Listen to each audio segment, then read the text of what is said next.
Who's the nuisance? People are wondering on Twitter if After the Drill gets more viewers than Get Up! It's really too close to say that. Is it? Have you guys done a compare and contrast? And then perhaps next to that, when you guys might want to do the numbers and then go in and compare and contrast the salaries. There is that. Because I think there's an obvious discrepancy. Well, our growth is much higher. Yeah. So I think if you guys kind of base everything on Get Up, you'd stand for some pretty hefty raises around here. Yeah. So just throwing that out there for you guys. I'm just saying from like day 3 to day 4, now this is going back a little bit, but we had about a 900% gain. Wow. Something crazy like that. Crazy I mean, when we jump. started on YouTube Live, I mean, look where we've come. Right. Yeah. Started at the bottom. Now we're here. Yeah. Peak viewership 4. Shout out to Guggen Anthony. Yes. He's our winner of our ETN prize pack. He's going to get a pair of tickets to the World Golf Hall of Fame, the beautiful World Golf Hall of Fame, with admission to the hall, a round on the putting course, and a shot at the challenge hole. Plus, for his next trip away from the First Coast, he'll park at usapark.net on us. Fantastic. All right, let's go. Round 1. Round 1, Dan. Let's play the feud. Let's do it. You know, obviously, LeBron watch is front and center. Interesting question posed, though. If everything breaks right for the Lakers and they add the 3 guys that they've been connected to, if somehow, some way, they add LeBron, Kawhi, George, Paul George. Now, obviously, there'd be a trade for Kawhi, so they'd lose some pieces in the process. Correct. But those 3. Theoretically, if they take those guys Where and are they? Fast forward to June, or at least May, and these guys are squaring off with the Dubs, winners of 3 of the last 4 titles. Yeah. In a 7-game series. Yeah. Who you got? I got the Dubs because they're the champs, but the purple and gold has a chance. They've got a chance. And so do the Houston Rockets. Rockets. They're in it to win it. But and so do the Houston Rockets. But it becomes very, very intriguing. But even putting those 3 guys together may not be enough. It may not, but, well, But I mean, the Rockets almost got it. Would you rather have Paul George this year or get Klay Thompson in 2019? Yes. I think it's the 6-1, half a nose the other. Okay. Yeah, I would agree. All right. I'm just curious. Yeah, and I don't want to wait either. Yeah, That's the I thing. hear you. Yeah. That's the same reason with the Kawhi thing. I don't want to wait. Right. The window's now. If you get LeBron, the window's now. Kawhi Leonard is really good. The thought of LeBron and Kawhi together, to me, is just so intriguing. People forget how good Kawhi Leonard is because he played 9 games last year. Again, I'll remind you, he's an NBA Finals MVP who has beaten LeBron like the Warriors have beaten LeBron. LeBron, Kawhi, and Paul George that'd be one heck of a series, I think, don't you? Let me ask you this, Dan. It's kind of a spinoff. You know, if you were like ranking players in the league, you'd probably have LeBron ahead of everybody else. I do. Then I got KD. But would you have KD and Steph before you got to Kawhi or PG? Yes. So is the combined star power of LeBron and one of those guys more than the combined star power of Steph and KD? You would rather have Steph than Kawhi. Yeah. You would. So if LeBron and Steph paired up, that would be scarier to you than LeBron and Kawhi. Yes. Okay. Yeah. Could you imagine the inside-outside? And by the way, LeBron and Steph could score 40 a game. Right. That's true. Could you imagine the inside-outside? Yeah. Wide open threes. Wide all open night? threes all day. All night? A guy who would actually hit the threes that LeBron gives. LeBron all of a sudden has 18 assists again tonight for LeBron as he leads the league now with 20.7 per game. He'd hit all those shots that Corver missed that makes LeBron want to die. Yes.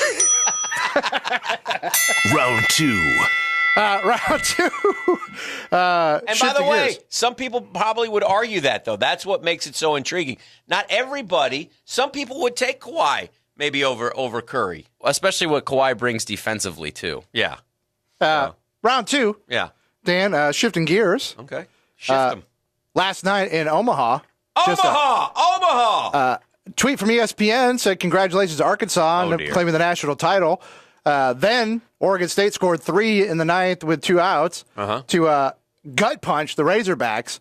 You and I have both been the victim of sports gut punches before. They're hard to come back from. I think we all have, yeah. Is this gut punch too much to come back from if you're Suey Pig? Suey Pig is going to need I don't know. A lot of people automatically say yes, and maybe it is. Oregon State had been waiting for something good to happen, and it finally did. It didn't happen until the 9th inning. Just in case you missed it, just to recap in a much quicker way than I did earlier in the program, down 3-2, 9th inning, last out, runner on third base, 2 outs. Arkansas 1 out away from winning the College World Series. 1 strike away. Pop fly down the right field line. Second baseman overruns it. First baseman stops. Right fielder stops. Ball drops in between the three of them like the Bermuda Triangle in foul territory. They missed the final out. That was it. Pitcher's ready to celebrate. He doesn't get it. The same batter then with 2 strikes rips a game-tying single. Next batter hits a 2-run home run. Suddenly Oregon State's up 5-3. They get 3 outs. Does Arkansas recover? Arkansas was 1 strike away from being the Natty champs. They've got to dig deep tonight, but it's going to be hard. There's a fact. I think we might be seeing. I think we could see an 11-10 game tonight. Now I think Arkansas starts the kid who hit the Gators for like 4 or 5 innings. If he can throw it anything like he did in that previous game, the Razorbacks have a chance. But it's definitely all hands on deck pitching wise tonight. So I'm not going to discount Arkansas. They have a tremendous following out there. We'll see what happens, but it was a gut punch, man. It is tough. It is tough to wake up this morning and know you got to play another game tonight when you were ready to celebrate last night. Put the hats on, take the pictures, and bring that championship trophy back to Arkansas. Round 3. Round 3, Dan. Going over to the NFL. Mm-hmm. The Vikings yesterday rewarded Daniel Hunter with a big, big contract. 5 years, $72 million, $40 guaranteed. Danny Hunter, okay. And that's got to at least, you would think, raise the eyebrows if you're Yannick Ngakoue. Oh. Who you think those guys would be comparable on their individual teams. Okay. So, do you agree that that's the bar now? Or if you're Yannick, are you aiming way past that bar?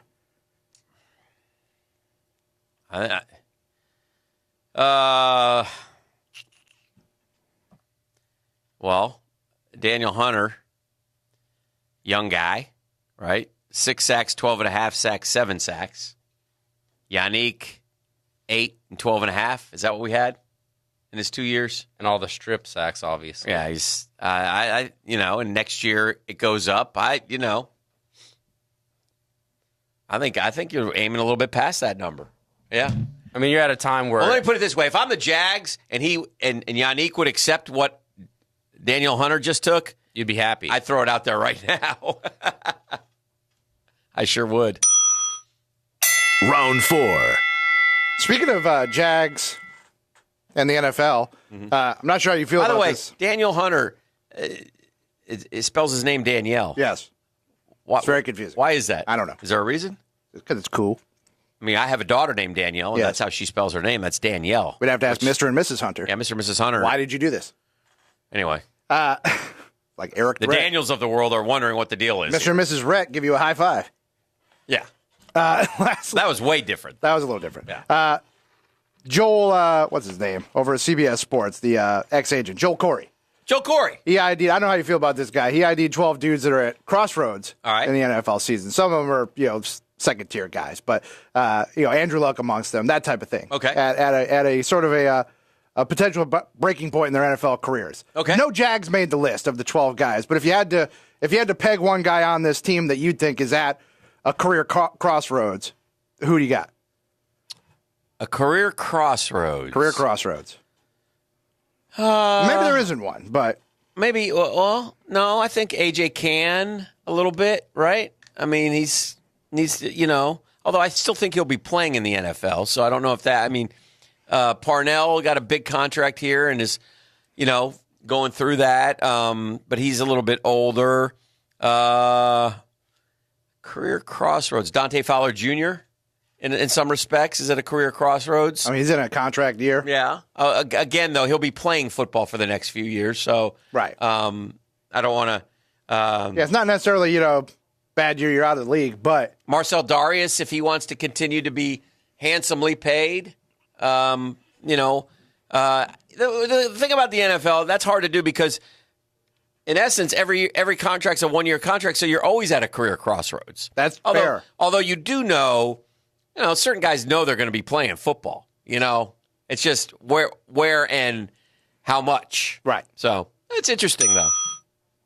I mean, Round 5. Blake Bortles, you could argue, So seems like he's perpetually at a crossroads. Yeah, if he went the wrong way, it would not be good. So, round 5, Dan. Yes, sir.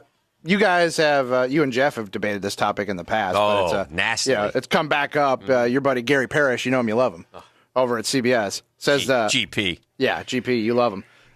Says the pressure is mounting for Calipari to bring another title to Kentucky. I would agree. And but that's the question. I mean, talked to Kentucky Jeff about that many times. Where's how obviously the expectations are high there. Is it to that point now where he's reaching maybe a breaking point that he needs to come through with a title?